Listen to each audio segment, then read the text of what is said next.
on designing learning for the future of work. Thank you for joining us today, and I'm delighted to be joined by Phil Gom, the Director of Learning Design at Ding, and my colleague, and by Stuart Bromley and Carl Lyon from the Fellowship of Responsible Businesses, also known as FRB. FRB help businesses turn good intentions into meaningful actions by connecting them with ideas and people who can help them. And they host regular discussions to help businesses explore and implement new ideas.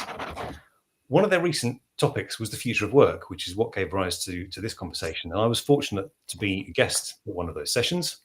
And the insights from that discussion got me thinking about links between future of work and the potential for learning design to play a role in that. So during the next 60 minutes or so, we'll be exploring what businesses need from learning programs to survive and thrive in the current environment. So what does learning mean? What does learning design mean in terms of corporate learning, and how can it add value in terms of the future of work debate? So as we go forward, please do share your comments and questions in the comments underneath the stream, and I'll do my best to bring those in at an appropriate moment into the conversation. Okay, all right, let's get started. So Phil, Stuart and Carl, it's an absolute pleasure to have you here today. And if it's okay, I'd like to get straight into our first question. So FRB recently hosted 3 sessions on the future of work. And Carl, I know you wrote some summaries from that and you were involved in facilitating the discussion. So I wonder, perhaps it might be good if you could start by summarising the key findings from these sessions. What did you learn about the future of work through those discussions? Thank you, Tony. Delighted to join you today. There's no surprise to some of that content about the future of work, which was where we work, how we work. That's changing. That's evolved because of the pandemic. But also, as you get a bit further into it, there's a lot about different motivations for different people because they're working at home, because they're working in different environments. And then we sort of started to think about automation, AI, lots of changes happening in the way work is done. And that led us to a real gap in skills and capabilities. It's on us now, but it's just growing faster. And certainly a lot of the delegates that were on that discussion were really quite concerned about what's going to happen in the future, how they're going to adapt. A part of that is that for the first time, I think in a long while, all different levels of work or jobs or roles are changing. So if you take what traditionally you could call low skill work, that is now changing. If you just take, a farmer ploughing a field, he's now got a sat nav. He's now all that automation is happening. So the need for higher level of skill is becoming more and more prevalent as things, I guess, get more complicated. But overall, it's that the companies are going to need to adapt, and they're going to need to adapt fast to keep up with what's happening. Is that a new thing? I mean, I know that obviously we've had a pandemic, which was pretty significant, and we've got AI, which is pretty significant. But I mean, in your opinion, you've been facilitating these kind of conversations for the best part of 10 years. I mean, is it different now than perhaps previously? Yes, I think we had a discussion again the other day on digital, and we're only just seeing that a lot of companies are doing a full digital implementation. And then when you take what's happening inside companies, even something like as simple as Microsoft Office 365, I think the figures are that most of us use 20% of it, and work is just getting more complex. You put in the home working to it, and certainly as AI comes on board, and I know, Tony, education is struggling with AI, and lots of roles are. I think that pace of change is on us now, and it's only going to get quicker. So yeah, it's a good point. It reminds me of when I did some research into the complexity of work, particularly around technology. And I remember talking to people in organizations where they were having to have like 26 different screens open to do work. So just from an employee perspective, you're absolutely right. It's increasingly complicated, and technology often doesn't help. But it's interesting to start to think then about the implications for learning in terms of what employees now need to learn and how organizations support that. Stuart, I wonder if I can come to you around this. So you've obviously done a lot of work in the area of learning and supporting the development of people experience in businesses. What do businesses really think about learning? Do you think, is it Is it essential to delivering strategy, or is it still perceived as a bit of a time sink? What do businesses generally think about learning? Do you think? Yeah, I think it's a valid question, and yeah, because I think there's and businesses clearly vary on this subject, right? I mean, some are really brilliant at it, and some less so. I think there is a bit of a dichotomy. So I think there's a lot of businesses that say they really invest and really good at learning, when actually, if you talk to the employees, they think completely the opposite, right? So I think there's clearly a mismatch of expectations between what businesses think and what their employees think in the main, right? But it doesn't necessarily mean that's wrong or right. Yeah, I mean, companies will invest in induction, they'll invest in training to improve performance, they'll invest in training to fill certain skill gap changes or lack of skill gaps versus recruiting and hiring new skills, right? So I think there's a mixture of needs, and there's a mixture of ways of delivering that training, right? Whether it's old school classroom, I say old school, to I guess on the job, to the other extreme, I guess real time intervention coaching, etc. But I still think that the dichotomy is companies say they're really up for it, but actually, do they actually give the headspace, the time, the investments, and drive a culture of curiosity and learning that really inspires individuals to take ownership and actually go and learn? I think quite rarely, actually. Most companies sweat their employees 10 hours, 11 hours a day, and even though there will obviously be some uncomfortable learning on the job, do they really feel invested in as individuals, and do they really go out there to really develop, learn new skills, perform differently? I'm not so sure. And just to follow on from that, do you think there's a danger that companies appreciate huge generalization, but is there a tendency to think that technology will just take care of it? Micro learning, you turn up, we give you a playlist of stuff, and that's your learning. It's like, yeah, the technology will do that, and they don't give enough headspace and actual people, focus on people to support that learning. Yeah, it's not necessarily headspace either. It's a culture, right? Yeah, it's when your leadership is there driving, deliver, execute, and then you get to a mindset where actually, as an individual, you feel uncomfortable taking time out to go and do a bit of self-study, right? And so it's whether you have the time or whether you feel pressurized not to use that time. Yeah, I think it takes a true company culture to drive that investment in people, where people feel that actually their time to go off and learn is actually real valued stuff, right? Because often it's not. Yeah, that's super important, isn't it? Because you can say that learning is important, but actually, do you create the conditions where effective learning can happen?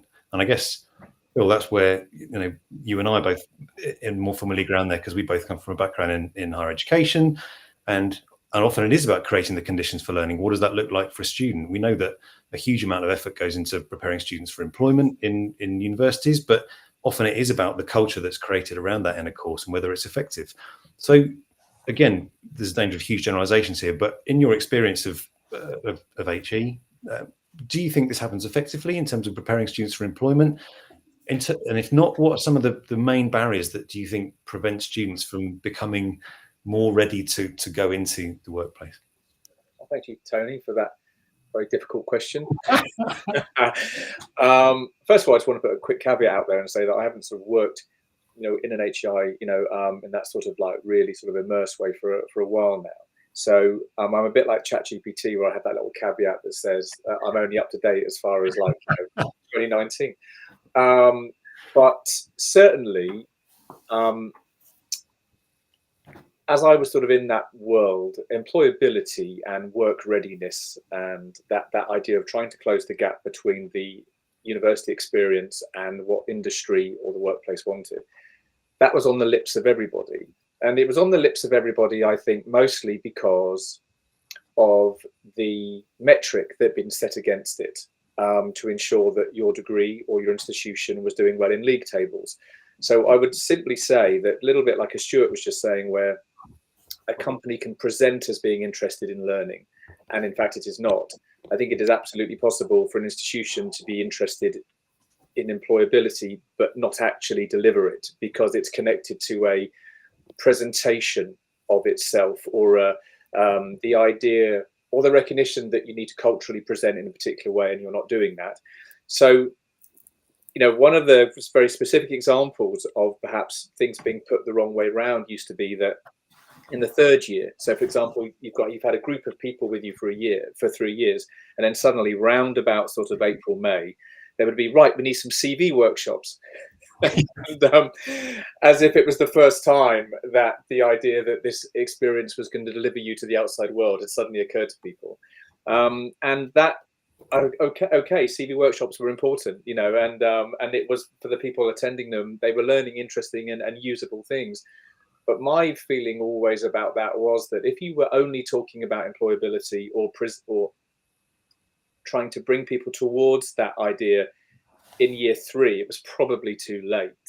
And that actually it had to be something a bit more diffused. You had to diffuse employability through the design of everything. So why aren't you talking about employability and professionalization in year 1?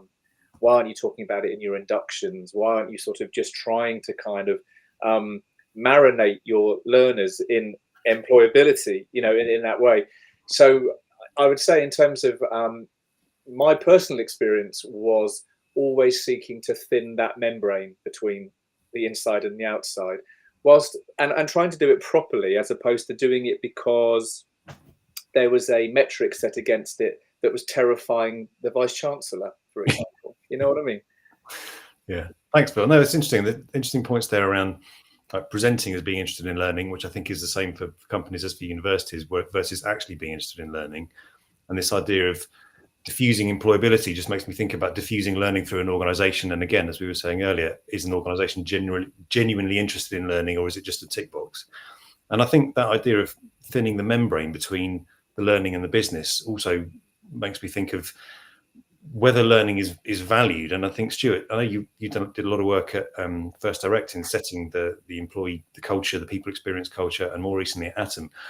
I'm interested in this idea of whether or how you get an organization to genuinely value employees and their development. So what does workplace learning look like when it's done well, in your opinion? Yeah, I think I think it's changing and evolving, actually. First of all, let me just start with that. So I guess, and again, this is well founded, but I always cite a paper from World Psychiatry in 2019 that says, as human beings, we're evolving, right? So and the 3 things they cited was attention capacities. Because we're consuming so much stuff digitally, we tend to consume in much smaller chunks, and therefore we're evolving in terms of our concentration from being short term to sort of divided into from what used to be concentrated terms. Memory, the way we recall, the way we store, the way we retrieve information is vastly different, again, just because of the way we consume digital information in vast quantities. And I guess thirdly, the social cognitive processes are evolving. Even our self-esteem and the definition of self-esteem is evolving because of some of the sort of the mashup between digital and the real world. So as human beings, we're evolving, and therefore for us to deliver effective learning capabilities in a workplace or wherever, we have to appreciate that we are evolving as a species and need to move with that change. And what does that mean? It means that sending people on week-long courses that everyone attends and everyone gets the same sort of sheep dipping in sort of concentrated length time, it just is just out of fashion, guys. It ain't gonna work, right? You have to now these days modularize into very small chunks, and allow people to consume at an individual level rather than at a mass level, and then pick and choose the modules and the things that's most effective for them, the things that they're most interested in, the things they're more likely to go and learn and want to learn, than a one-size-fits-all type of approach. So back to that culture. I think the culture's again changed. It's not about investing and guaranteeing a level of investment that's sort of again one size fits all. It's much more about how do you stimulate curiosity? How do you stimulate a workplace environment where you actually feel a little bit out of your comfort zone, a little bit out of control, somewhere where you are going to continuously learn on the job, as well as then take intervention through whatever means. And again, that could be coaching, it could be an e-course, it could be some classroom stuff, but it has to be consumed at much more an individual level when they need it, when they can do it, when they're in a fit mind to learn, rather than thinking that you can just force all people through a similar thing, right? And then as a business, therefore, you've got to be stimulating that constant challenge, that constant motivation, that constant movement, that rotation of resource, so that everyone is constantly having to learn and adapt and change, right? And I think that then applies to this view of individuality. That's super interesting. Thanks, Stuart. And I think, yeah, certainly that sense of personalizing learning is one that is coming through increasingly, and is, again, not a new thing, but increasingly is important, because you can't just provide a one-size-fits-all approach to learning, as you can't really in a university. It doesn't really work there either. You need to find ways into a topic for individuals. Why should that be any different in the workplace? I like your idea of that, obviously, that we're evolving, we're constantly evolving, and it reminds me that, how the workplace particularly has had to evolve massively over the last 2 to 3 years as a result of pandemic and move to flexible learning, and how that's put everyone out of their comfort zone, and and actually that people and businesses find it difficult to work in that space sometimes if there isn't enough support for taking risks and working differently.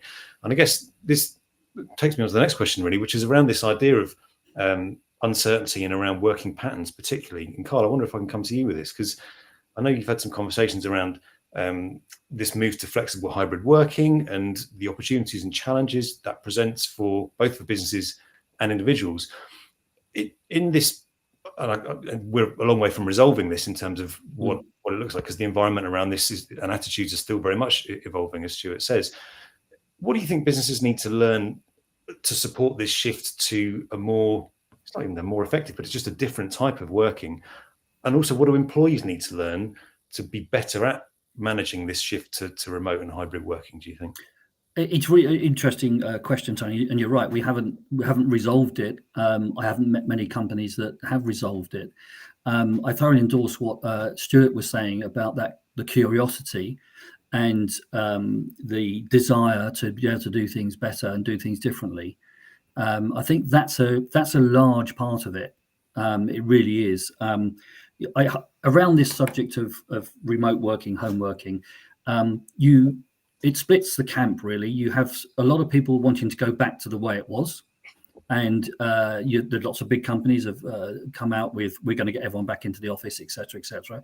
A lot of the people I work with have had a mandate that they're going to have 3 days in the office, et cetera. Talking about it 6 months on from that, they're still not going into the office. So it's that you've got to be curious. Both sides of the equation have got to be curious enough to work out, how does this work? What do we need to put in place to help people work at home if they're going to work at home? So I would just say it's that curiosity that has to happen, but it has to happen from established managers, established leaders that have got to think differently. They've got to think, how is this going to work? And above all, they've got to think about how they do it. What I'm hearing a lot is just doing it the way it's always been done seems to, sorry, this could be a global statement here, but that seems to happen a lot in education. This is the way it's always been done. And some of the people I'm speaking to in training or within companies, not all, there are great companies like First Direct that Stuart's involved with, but a lot of them are still doing training that I recognize from when I was joining companies 20, 30 years ago. So it's got to move on. It's got to evolve, because it has, as I said right at the start, it's got to evolve at pace. Right? We're through a big change. I remember the days when PCs first came into businesses and how much change that caused. This is nothing compared to the change that's going to happen over the next 5 years. So it is curious. It's how do I do it? And companies have to think about how they do it, not just throw people in the classroom. Yeah, no, and I'm always intrigued by this idea of throwing people in the classroom, because I'm never entirely sure whether that still happens, and I'm sure it does in some organisations. But it's if it does, it is, I suppose, concerning. But also, not that I'm going to defend the classroom, but there is always an interesting counter argument to that sometimes learning does need to be immersive. and it is durational. It does need some time, and if it's all just micro learning and bite sized, then actually is it going to make any difference to your work? It's a blend approach, Tony. Absolutely. I happen to know a trainer, and he still delivers a lot of stuff in the way that he trains. He's a very charismatic person, so his default will get a group of people in front of me, and I'll impart the wisdom. But that is sometimes hiding that there is other training that has to happen, and in a way, we almost need to train people to be curious. Once you've trained people to be curious, go back to my earlier thing about Microsoft Office 365. If you were curious and you had a little bit of time of your day to go and find stuff out, businesses would be much better off because people will be using the whole of that suite. And it doesn't matter which of the softwares you look at. If you look at Salesforce or any of the other popular things around, people are just not curious enough to go and look and discover, find out what can happen and implement it. That's I just come in there quickly and say it's so interesting because like curiosity, if you were from a design point of view, if you were to put that as your goal, your learning outcome, I think it's weird because I think curiosity eclipses the interesting conversation about why people are not curious, because this idea of people that there are curious people or there are not, or you can, I think the one of the blockers for curiosity is risk. And so if you de-risk people, they become more curious. I run a particular activity, non-work related, for a group of artists, and they make work that has nothing to do with their practice at all. It's a space that has nothing to do with how they might identify. And a lot of the people there, quite established people, make work using technology and modes of working that they would keep away, I think, from their practice, because it's a de-risked space. And I think that one of the hidden curricula, for me, the hidden curricula around why people do not learn, or why learning is rote, or why bright people are not curious, is because they will be perceiving they're either too tired to be curious, or they are at risk. And I think that idea of risk and curiosity, it's a bit like curiosity. If you could flip curiosity round, you would see the hidden curricula of risk, I think, and that would be an interesting sort of discussion, but that's just an aside. I'm just going to put that out there. Can I just add to that, Tony, a little bit? Sure. Discussion we were having earlier in the week built on something Phil was saying there. I totally agree with risk. The other side of the equation is energy. Yeah. And so many companies, we were discussing, and we've had several different attempts at measuring employees' energy across a day. And if they're running on empty, right, they're not going to be curious, right? Where does that energy come from? Where does that motivation come from? You're not going to do it. So, and Stuart mentioned earlier, if you work people too hard, the curiosity is just going to go. They're just trying to. The only curiosity they have is how many minutes there are to the end of the day. It's actually worse than that, because you bring curiosity into disrepute, because curiosity becomes a synonym for your manager wanting more from you. And I remember, just speaking very personally, that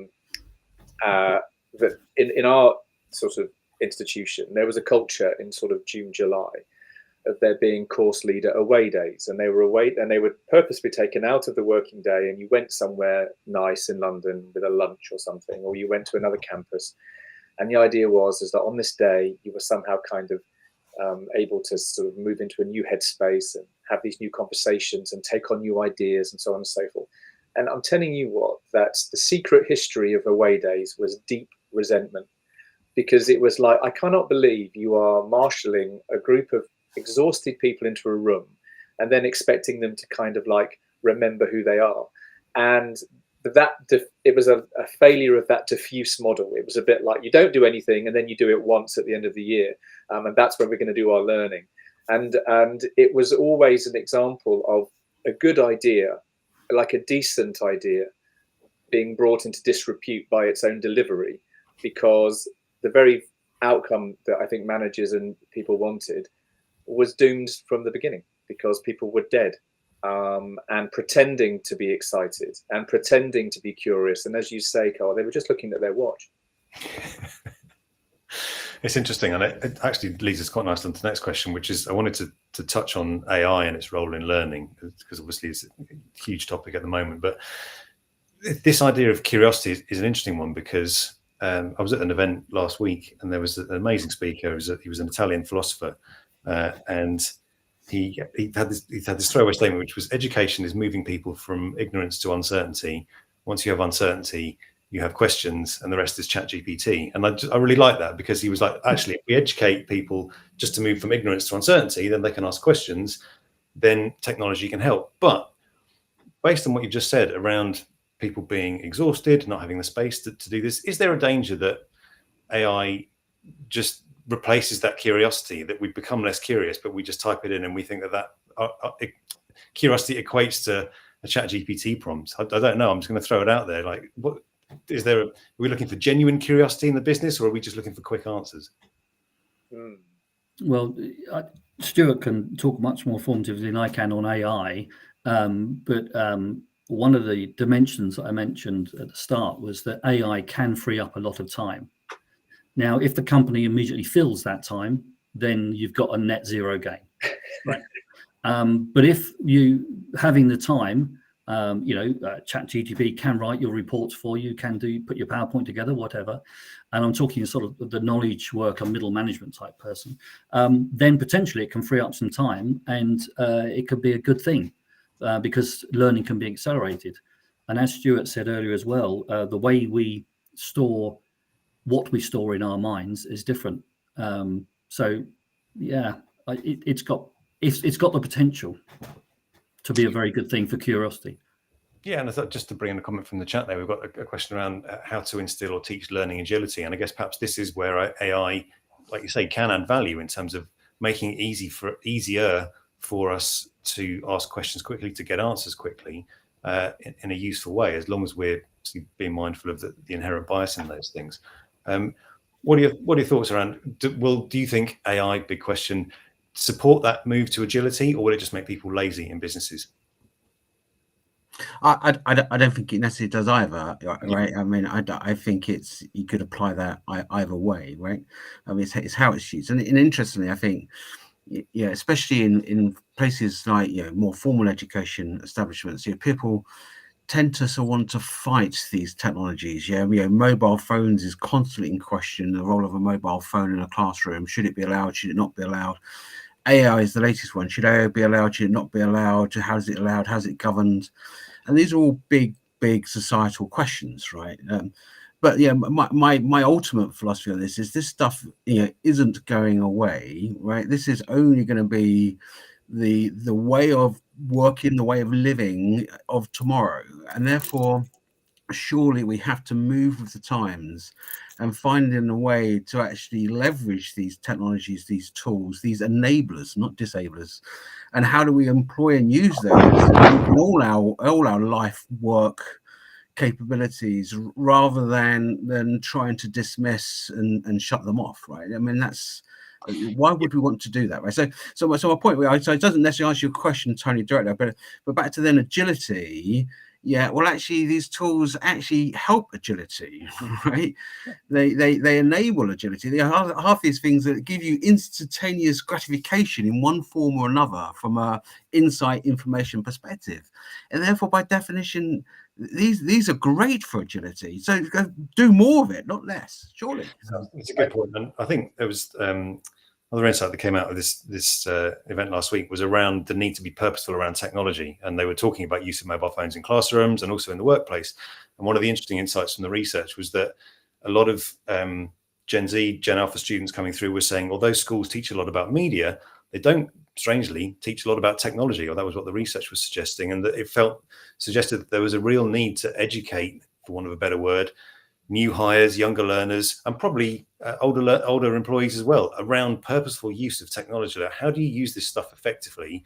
How do you create an effective culture of communication in a business where it's purposeful and not just adding to the noise? It's not just more channels on Teams and more emails and more meetings. It's like, how do we help people develop an effective culture of communication? I know, Stuart, I know you've been involved in setting up cultures, for want of a better word, at various companies. But if you were as head of people experience, what would be your priorities in terms of doing this? How would you be tackling this AI question in terms of making sure that people were using technology purposefully? What would be your approach to it? Well, I'd definitely be a huge adopter of the technology. Yeah, you want to stimulate the adoption, not shut it off. Yeah, and I think, and this is classic. Yeah, I mean, the role of head of HR, head of people, whatever guys, does vary tremendously. I personally think it's one of the most important roles in a company if it's done right, because your job is to attract and retain the best talent at all levels throughout the whole organization. To define the organizational design and the shape of the practices and the policies that drive performance and deliver against your business strategy, right? And actually, therefore, it is a pivotal role if it's done right strategically, rather than just being the owner of a rule book. If you're there to actually drive your people agenda, it is a significant opportunity, right? So often it's not, but that's what it should be. And I guess, if you take that, you need to be looking at, not just what are the skills of today, because you need to do a learning analysis, not for today, but for tomorrow. Where are we moving? Why are we moving there?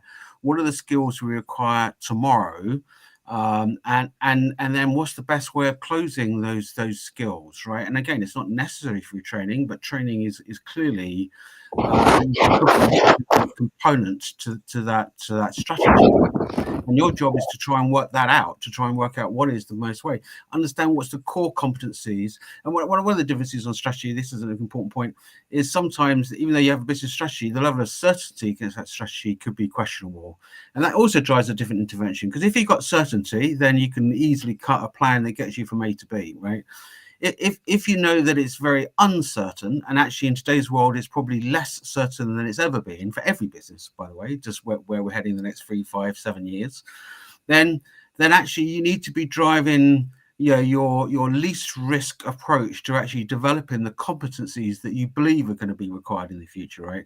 So then back to AI, I can guarantee you almost for sure that AI will have some level of impact to you at an individual level, an organizational level, a business level, for sure. Whether that's a wholesale change in your roles, or part of your role will change, or the fact you'll be using AI that will drive a different level of performance and outcome to what you do today, it is going to change your role, right? And therefore, it's something you should be investing in and adopting and driving, not shying away from. Thanks, Stuart. And it just makes me think that, again, there's always a huge risk of generalizing. I've said it many times, but it's a constant risk. But is it fair to say that businesses, because they're concerned with acquiring, retaining talent, and also managing demands of younger workers entering the workplace, that is there a risk that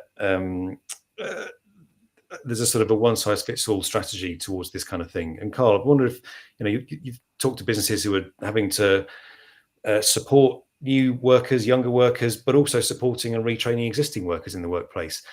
How should a business balance the demands, perhaps, of younger workers, new entrants, new hires, with the needs of workers, particularly around technology, but also around learning more generally?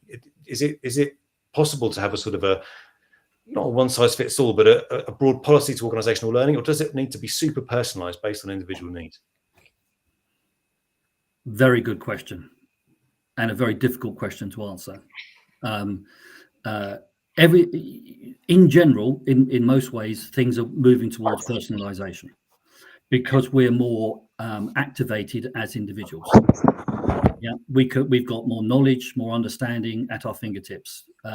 There's no point in companies now thinking that people don't Google a problem. They will, of course, they will, and that's happened for years. And AI is only adding to that. Your question is probably one of the main questions of today. And I work with quite a few people in quite a few different industries, and they're struggling with this one at the moment. They are struggling with it.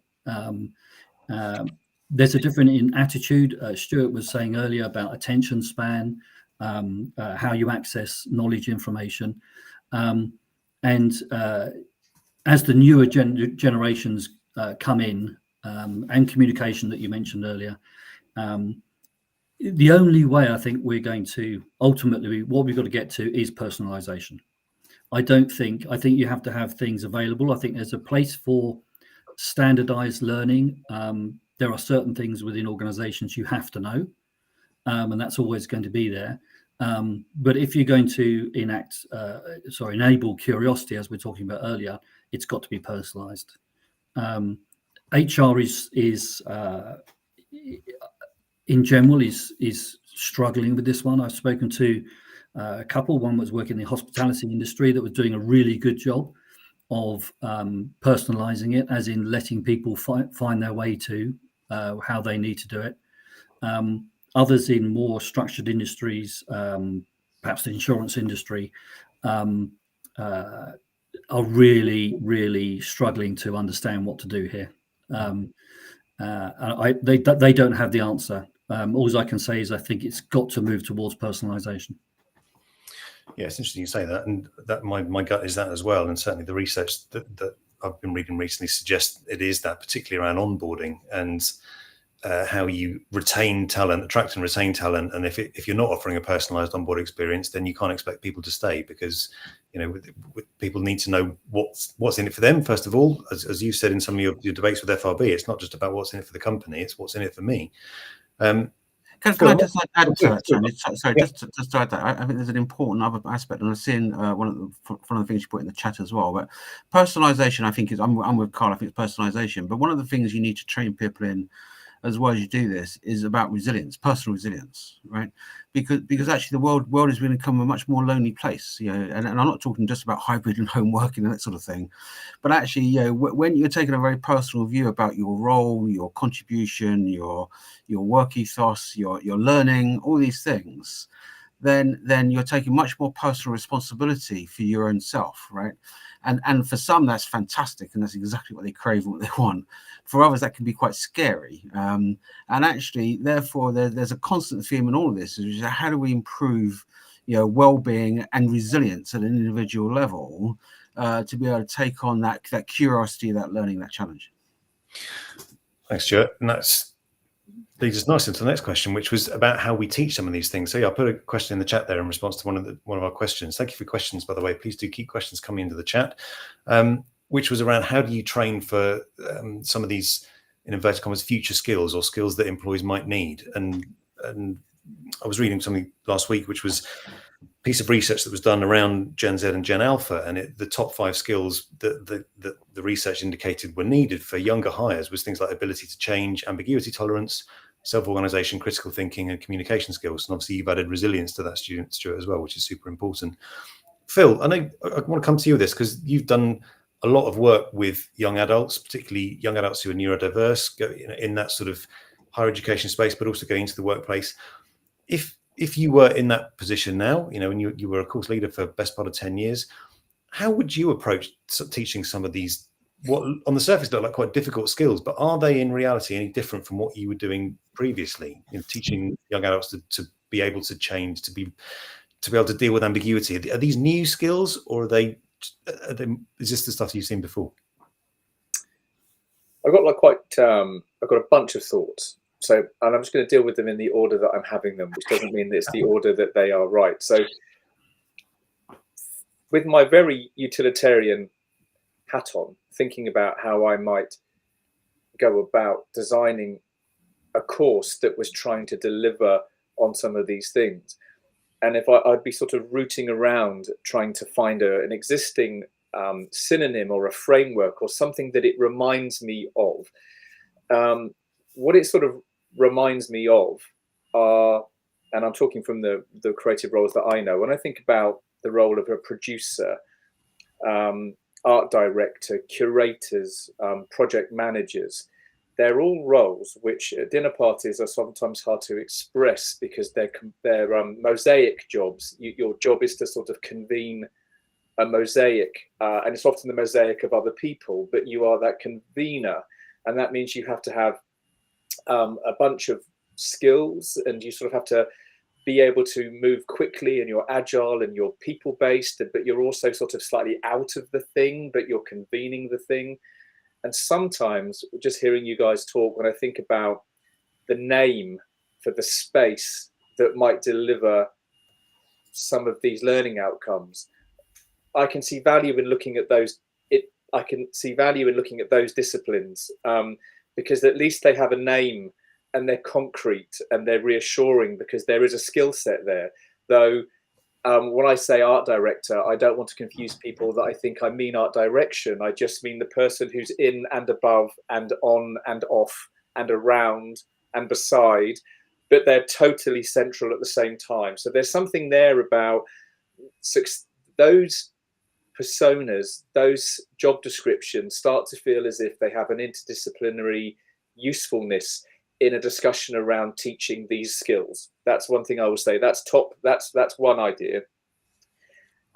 And sort of like just under there is this sort of weird, sort of like a caution, because of course the work I did with sort of neurodiverse and with human beings broadly is that things like ambiguity, a love of change, a love of communication, all of those things presume a literacy that is problematic, and because it sort of it presumes that there is a way we all think and approach, and there's a comfort we all share. And I will absolutely tell you that is not a shared space, and it is not an easy space, and it's not even now an agreed space at all. So when I think about sort of the workplace and how progressive universities are, I wonder how I think universities do a lot of things slowly and strangely, but perhaps one of the things where they are more on the front foot are around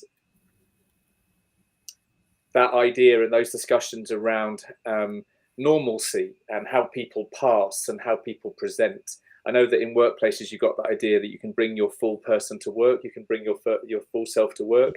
I think that's often a presentation of an HR policy and not actually lived experience for lots of people, I would say. So yes, one, I feel that there is definitely an exciting space around a word or a name for this this Avengers Assemble requirement of skills that we need. And then there's also my concern that some of the learning has to go in the other direction as well around these workplace behaviours. Tony, can I just add to that? I agree with everything you just said, and I guess just another slight view on that is that we keep talking about training rather than I guess learning and development. And actually, and the reason why I just raised that is I'm a big believer in coaching for some of these things, and I know you guys are too, because coaching is non-directive, right? It believes that you are wired differently to me. How you handle ambiguity is different to me. Just because I've got certain strategies that make it work for me doesn't mean they're going to work for you, right? So you have to, and as a coach, it's non-directive. You're trying to understand how that person is wired, to challenge the way they're thinking, to deal with those things and change the submodality or change the way they're dealing with that thing, right? And that makes it a very more powerful, I guess, intervention on some of those more personal characteristics than a trainer who's there to impart knowledge to steer you on a skill, right? And again, there is a definite place for that. I'm not anti-training, but I think there's a definite place for these other style of interventions because of the personalization of learning. Tony, can I just make a comment, build on that as well? We've got another stream running around diversity and inclusion. And so one of the things that will preclude, that's not the right word, stop people joining a company from a neurodiverse background is exactly what you've said. They can't engage with it. So again, it's another, if you really want a diverse workplace, and we're talking about neurodiversity here, if you want that, you've got to do things differently. It's got to be personalized. And I'm really encouraged that academia and teaching may be more advanced than businesses on that. I'd quite like to follow that one up with you, if I may, afterwards. I think it's an interesting point, and this idea that universities are always sort of perceived as being on the back foot, but actually I think that is an area where they are hyper vigilant and they are doing things very well. I think that the difficulty is in, as you've all said, is how we broker that journey from end of higher education into the workplace, because they both want the same thing, but often it's not that there aren't, you know, thousands of people in universities working hard to make this possible, but often it just doesn't land for whatever reason. Maybe it's a language gap, I don't know. But we're conscious of time, but we've got a couple more questions left. Stuart, if you were hired tomorrow to go in and work with the business to sort of build a team or establish the corporate culture around learning, development, HR, which I know you've done before, in light of what's happened recently with pandemic, remote working, AI, like what would be your big, not non-negotiables, so what would be your big drivers? What would you be looking to achieve or to get that company to agree on? Yeah, I think I guess it's I don't think there's necessarily one size fits all on this. Unfortunately, yeah, you have to look at the personalities, the people, the business, where the business is going, why it's going there. Yeah, you has to be aligned to your business strategy in one form or another. Else this stuff is futile, right? Yeah, you'll never win an argument on any type of investment, whether that's time or change of behavior, unless there's a business reason for wanting to do it, right? And then typically, as most things do, is it starts with awareness, doesn't it? So sometimes companies are just unaware that their behaviors, their policies, their principles are just not in tune with where they want to go, and it's just they just don't realize it. Everyone's busy mentally and otherwise of other stuff, and they just don't realize that what they're doing and how they're doing it is not conducive to actually the outcomes they're trying to pursue. And no matter how many try, and I think the question we have is persistent issues that they're trying to address. If you always try and tackle them the same way, you're always going to get the same answers, right? You've got to understand why they're persistent issues. What are you trying to actually do differently? What are you actually doing differently? And and change starts in you, right? If you're not prepared to start to tolerate different things and change your behavior, then don't expect it of others, right? And I see so many people that think it's not for them, it's for other people in the organization. They're okay, it's everyone else, right? Well, I mean, there's some real wake-up calls to actually how you actually drive change at that individual level, to recognize, be aware of what they say and what they do and the implications of that on the broader context of the organization, those cultural norms that you're trying to dispel. And just on cultural change, and I know Carl's heard me say this 1,000 times, but a lot of people try to move from one culture to another, and I just want to dispel. You very, very, very rarely do that. You don't move from one culture to another. What you do is you do things to completely disrupt and undermine the existing cultural norms that you don't want, while you seed the new ones that you do want. It is not a movement from A to B, it's a destruction of A while you seed B, right? It's a very different sense of change. And actually too many people think, to get from here to here, it's a little incremental movement from where they are. No, very rarely it is. You have to completely just switch what you're doing today and start seeding something new. Thanks, Stuart. Phil, do you want? I just want to say that there's just after COVID, I spent a lot during that whole thing. You remember that whole pandemic thing? We're talking to lots and lots of academics, and the big, the driving feeling from people, or I felt, was bereavement, and so change had brought with it bereavement, and bereavement. We are very sensitive to that idea when we know someone's in a coffin and we know someone's shuffled off, but that idea of bereavement as being sort of like a complex, long, slow, difficult, private, public thing, the idea that sort of when your identity at work is changed radically, or the culture changes around you and you're left behind, I only want to make a small point about it and say that I think when it comes to leadership and coaching and managing, it's to absolutely not forget or to investigate and be curious around these things we already understand about how we behave towards things that we also change. If you put change as a footing as a bereavement, for example, instantly you realize that the people going through it are going to cycle through particular sorts of behaviors and there are these dynamics of change. And it feels to me that when it comes to sort of working with change and building people in the image of uncertainty, again, there's an interdisciplinary power to looking at our behaviors in other areas which we all completely agree on or understand as complex. And I think that my big feeling about COVID was that people were going through very recognizable emotions that were rendered kind of exaggerated or bizarre because it was about a pandemic and sort of working on Zoom. It was like, actually, all those behaviors make sense if you put it on that footing. So I think around leadership and training people for uncertainty, there's again a hidden curriculum that we are otherwise quite literate about in other places that we don't map or triangulate with. And that's all I want to say about that, really. Yeah. Thanks, Phil. No, I think it's important, like you say, to recognise things that may be familiar, but may just be happening in a different set of circumstances than we would otherwise recognise them. Because you're right, that sense of loss of a certain way of working, whether that was in a business or a certain way of teaching, was very prevalent. It was like, actually, you're dealing with loss and having to adapt quickly to that, and that's difficult. I just want to get to our last question, really, because we've only got a few minutes left. But if we try and bring us to a conclusion, then we've looked at, Stuart, you've just mentioned this idea of not moving from one culture to another. You destroy one culture, you move to a different culture. We're looking at things like bereavement. We're looking at personalization. Do you get a sense or any clear sense of how we should start to think about designing learning? I know that's a very big question, but I mean, if we're starting to think about how to design more effective programs of learning for businesses, what they need, what are some of the implications of some of those things? How should we approach that? Where should we start? And what should perhaps we avoid? Which direction should we be heading in? Big question, but just to finish it.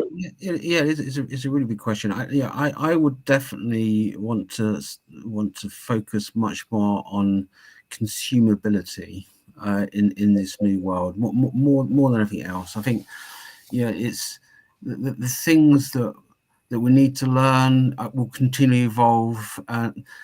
Inspiring curiosity and a culture to continue to challenge yourself and develop, I think, is a massive part of this. The benefits are far-reaching if you can create a culture that thrives on constantly changing, evolving at an individual level, developing, right? But then I think the training has to be delivered. The question was specifically on sort of design, the learning design, right? The design of learning. It has to be consumable in today's world, and that means it has to be much more personalized, much more modular, much more chunked up into small bits that can be consumed, right? And that's just based on the psychology and who we are and how we're adapting as humans. If it's not, I think it's just doomed to fail. It won't fail for everyone. Some people will get it. But I think if you want to get to the masses, it's got to be consumable, else it's a waste of time. So think about consumability in that business context. How are people going to learn? Right? Yes, how. It's a really important question. Thanks, Stuart. Cool. So Tony, that was a great answer from Stuart, but I didn't hear the question. My internet just froze at that point, so I'm afraid I didn't hear the question. But it was a great answer, Stuart. Just based on what we've said, how would you go about designing learning for the future of work? I know that's a massive question, but I mean, based on some of the things we've touched on, what would be the key pointers for you to try and ensure that we are creating learning experiences in businesses that are responsive to individuals, but also organizational needs, also to changes in technology? What are some of the key things we need to be considering? I know Stuart's mentioned some of those. Okay, so that's so that's a big question, isn't it? I think, like a lot of things at the moment, people need to be prepared to do things differently. If we know learning has to be more personalized. We know that we need as Stuart was saying, a culture of curiosity. So the big takeaway from me from this conversation is that perhaps people need to engage with why it needs to be different, or they need to acknowledge that the future needs to be different to the past. If people just engage with that and then look at it and say, okay, we need to do something differently here, because we do need to be able to adapt on the fly, as the American expression. So I would say to people, you've got to think again, and you've got to really think about how learning works and how you can adapt it. Thanks, Does that Carl. answer the question? Yeah, no, I think it's super. It does, and it's because it's a big question. It's a big answer, and But I think this idea of personalization is my big takeaway from this. And certainly, I'm just reminded there was a great interview with the science fiction author Isaac Asimov back in the 80s, and he was talking about how technology could deliver personalized learning. And it feels now we are there with AI. I know it's not perfect, but it'll get better. But if we're not using that to personalize learning, then what on earth are we doing? Because it can absolutely do that. Certainly for the basic things that we need to learn to do our jobs better, it can help us there. So if we're ignoring those opportunities to personalize learning, then it's kind of like ignoring it at our peril, because Stuart, as you were saying, it does that kind of stuff really well. Phil, final thoughts on? Yeah, again, at risk of sort of being the guy who always, talks about some bit of pop culture, but you did say Isaac Asimov. For me, before you personalize and before you chunk and all of those things, it's all about your intention. And I think learning design is always about trying to understand the effect you're trying to produce in somebody else, as opposed to just making stuff happen. And my very quick aside is that I don't know if you guys are familiar with the TV show The Bear, which is about a kitchen in Chicago, a restaurant. And the first episode is a deeply stressful experience because no one tells you what's going on. It's everyone's shouting. It's very chaotic. It's edited in such a way as to be almost unwatchable and quite difficult. And I was watching it with someone who, for the first time, and I knew it, and they were absolutely switching off. They were turning off. And then by the second episode, you realize that the first episode was built like that because it was from the point of view of someone being onboarded really badly into a busy restaurant. So therefore, the intention of that episode, the intention of that experience was absolutely perfect because it taught everything a person needed in episode 2. Now, I know a lot of people would have switched off and thought, it's not for me, I don't get it, I don't understand. But the broad point I'm trying to make is that when it comes to sort of training or letting people deal with uncertainty or discomforts of change, all of those things, you can put people through it and you can create experiences that don't land as long as that's your intention and as long as it's connected to the curricula and you know what you are doing. I think that the intention, you might do a 2-hour thing because that's exactly the right delivery mechanism. You might have a 5-minute sort of thing because that's absolutely the delivery mechanism to produce the effect. And I would always be much more interested, not in conversations around duration, which seems arbitrary, but around intention and the delivery mechanism, because what is it that you are trying to achieve and how are you landing your information with that person? And to me, that would be that top level upriver conversation, and everything else could flow from there, I think, quite successfully. So that would be my takeaway, I think. Thanks, Bill. That really does nail this idea of what the value that good learning design can add to organizational learning in the current climate is around things like intention and accountability, and how do you motivate people to do the things that you want them to do and personalize it for them. But it's having that clarity of like, what are you trying to get people to do? What is the best way to get them to do that thing? And that for me is really where learning design can add a huge. And as Stuart said, the really key thing is, and that's Carl, sorry, but about how you let people in on what you're trying to do and why. That is key, because if people don't understand what's at stake, then they can double down. If people don't care, we are just absolutely simple creatures. If we do not care, we will not learn.